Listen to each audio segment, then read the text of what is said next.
नमस्कार मित्रांनो, माय सपोर्ट या मराठी यूट्यूब चॅनलवर तुमचे सर्वांचे मनापासून स्वागत आहे। संपूर्ण महाराष्ट्रासाठी आताच्या क्षणाच्या सर्वात मोठ्या आणि महत्त्वाच्या ठळक बातम्या। राज्यात 20 धडाकेबाज निर्णय, उद्यापासून सर्वांना खुशखबर। 14 सप्टेंबर रविवार, काही मिनिटांपूर्वीच्या ह्या बातम्या आहेत। या संदर्भात सविस्तर माहिती या व्हिडिओत जाणून घेऊया।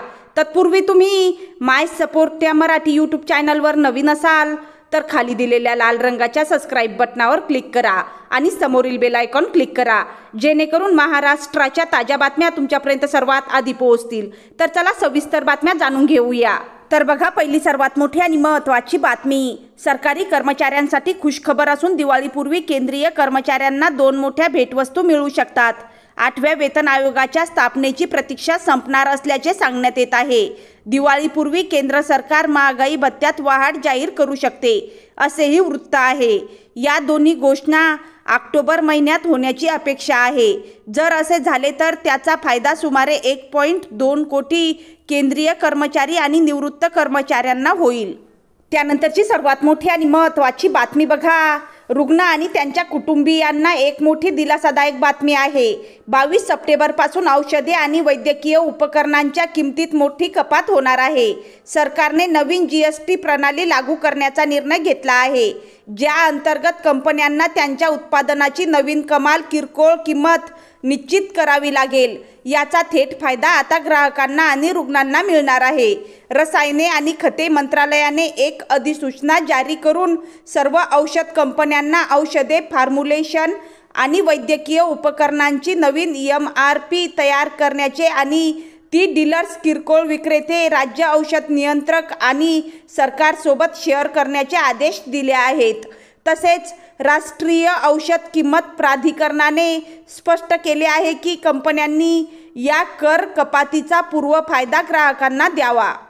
त्यानंतरची सर्वात मोठी आणि महत्त्वाची बातमी बघा, राज्यातील शेतकऱ्यांसाठी खरीप हंगाम 2025 साठी ई-पीक पाहणीची प्रक्रिया दिनांक 1 ऑगस्टपासून सुरू झाली आहे।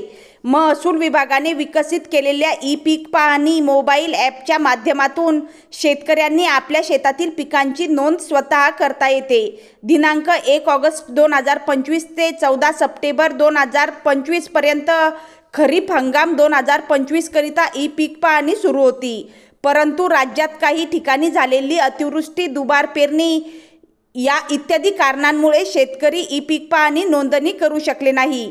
या कारणास्तव शेतकरी पीक नोंदणी करण्यापासून वंचित राहू नये याकरता शेतकरी स्तरावरून पीक नोंदणीसाठी दिनांक 20 सप्टेंबर 2025 पर्यंत म्हणजे 6 दिवस मुदतवाढ देण्यात येत आहे। तदनंतर उर्वरित शेतकऱ्यांची ई-पीक पाहणी दिनांक 21 सप्टेंबर 2025 ते 4 नोव्हेंबर 2025 पर्यंत सहाय्यक स्तरावरून पूर्ण करता येईल। ही माहिती राज्य संचालक महसूल माहिती तंत्रज्ञान कक्ष, जमावबंदी आयुक्त कार्यालय पुणे यांच्या पत्राने सर्व विभाग स्तरावर प्रसारित करण्यात आली आहे। त्यानंतरची सर्वात मोठी आणि महत्त्वाची बातमी बघा, राज्य शासनाने मोठा निर्णय घेतला आहे। सारथी संस्थेतर्फे दिली जाणारी शिष्यवृत्ती बंद करण्याचा निर्णय सरकारने घेतला आहे।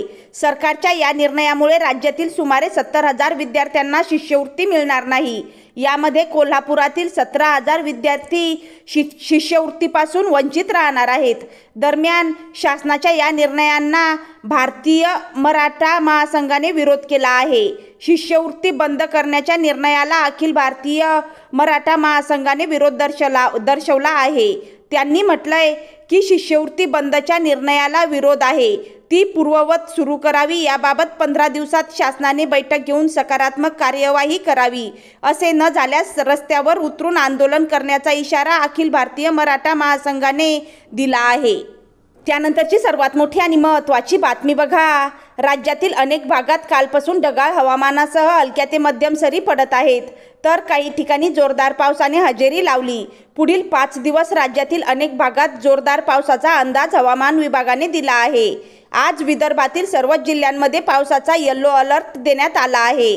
बुलढाणा, अकोला, अमरावती, वाशिम, यवतमाळ, नागपूर, भंडारा, गोंदिया, गडचिरोली आणि चंद्रपूर जिल्ह्यात काही ठिकाणी ढगाळ हवामानासह जोरदार पावसाचा अंदाज आहे। मराठवाड्यातील छत्रपती संभाजीनगर आणि जालना जिल्ह्यात काही ठिकाणी हलक्या पावसाची शक्यता आहे। त्यानंतरची सर्वात मोठी आणि महत्त्वाची बातमी बघा. मराठ्यांना कुणबी जात प्रमाणपत्र देण्याचा 2 सप्टेंबरचा शासन निर्णय रद्द करण्यात यावा या प्रमुख मागणीसाठी सकल ओबीसी समाज आक्रमक झाला असून येत्या 10 ऑक्टोबरला नागपुरात महामोर्चा काढण्यात येणार आहे. साखळी उपोषणानंतर सरकार दरबारी 12 मागण्या मान्य करून घेणाऱ्या ओबीसी महासंघाशिवाय या इतर ओबीसी संघटना संघर्षावर ठाम आहेत. त्यानंतरची सर्वात मोठी आणि महत्त्वाची बातमी बघा. ऊसाची देयके देणाऱ्या FRP बाबत राज्य शासनाने पुढील सुनावणीवेळी भूमिका मांडावी, अन्यथा एकतर्फी निकाल देण्याचा इशारा सर्वोच्च न्यायालयाने शुक्रवारी दिला. या प्रकरणी याचिकाकर्ते आणि शेतकरी स्वाभिमानी शेतकरी संघटनेचे नेते राजू शेट्टी यांनी ही माहिती दिली आहे. ऊसाची FRP एकर कमी देण्याऐवजी ती टप्प्याटप्प्याने देणे हे साखर कारखान्यांना आर्थिकदृष्ट्या व्यवहार्य ठरेल अशी भूमिका साखर उद्योजकांनी घेतली आहे. त्यांनी राज्य शासनाकडे मागणी केल्यानंतर 2022 साली चालू हंगामातील उतार्यानुसार FRP द्यावी असा निर्णय घेण्यात आला होता. तसेच राज्यात वेगवेगळे झोन करून तेथे उतार्याची टक्केवारी निश्चित करून त्यानुसार ती द्यावी असाही निर्णय घेण्यात आला होता. त्यानंतरची सर्वात मोठी आणि महत्त्वाची बातमी बघा. राज्यामध्ये शैक्षणिक क्षेत्रात फार मोठी गैरसोय होताना दिसत आहे. महाविद्यालयीन अभ्यासक्रमात प्राध्यापकाला फार महत्त्व आहे, परंतु अलीकडच्या दिवसांमध्ये प्राध्यापकांच्या संख्येत उतार दिसून आला आहे. त्यामुळे अनेक पदे रिक्त राहिली आहेत. याचा परिणाम अभ्यासक्रमावर होत आहे. त्यामुळे अडचणी लक्षात घेता राज्याचे उच्च व तंत्र शिक्षण मंत्री चंद्रकांत पाटील यांनी नवीन निर्णय जाहीर केला आहे. हा निर्णय असा आहे की प्राध्यापक पदासाठी उमेदवार आता कंत्राट बेसिसवर घेतले जाणार आहेत. त्यानंतरची सर्वात मोठी आणि महत्त्वाची बातमी बघा. केंद्र सरकारने यंदा लांब कापूस धाग्याच्या कापसाचा किमान आधारभूत किंमत तब्बल 589 रुपयांनी वाढवून 8,110 प्रति क्विंटल निश्चित केली आहे.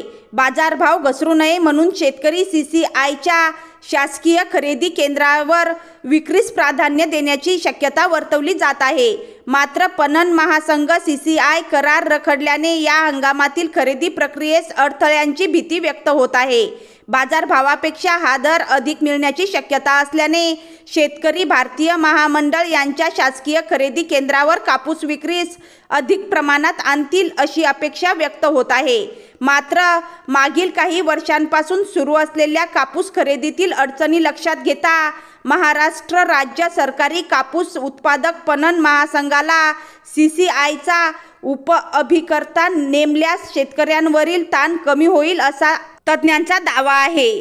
तरी सुद्धा CCIने अद्याप महासंघांसोबत करार केलेला नाही. त्यानंतरची सर्वात मोठी आणि महत्त्वाची बातमी बघा.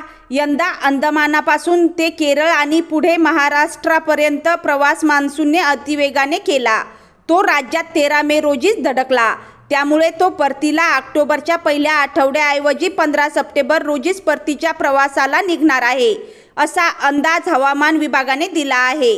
मान्सून देशातून माघारीचा प्रवास सोमवार दिनांक 15 सप्टेंबरपासून सुरू होणार असल्याची माहिती हवामान विभागाने शुक्रवारी 12 सप्टेंबर रोजी होणार आहे. दरम्यान राज्यात परतीचा पाऊस सुरू झाला असून शुक्रवारी अनेक भागात हजेरी लावली. पुढील 3 दिवस राज्यात बहुतांश जिल्ह्यांना मुसळधार पावसाचा ऑरेंज अलर्ट देण्यात आला आहे.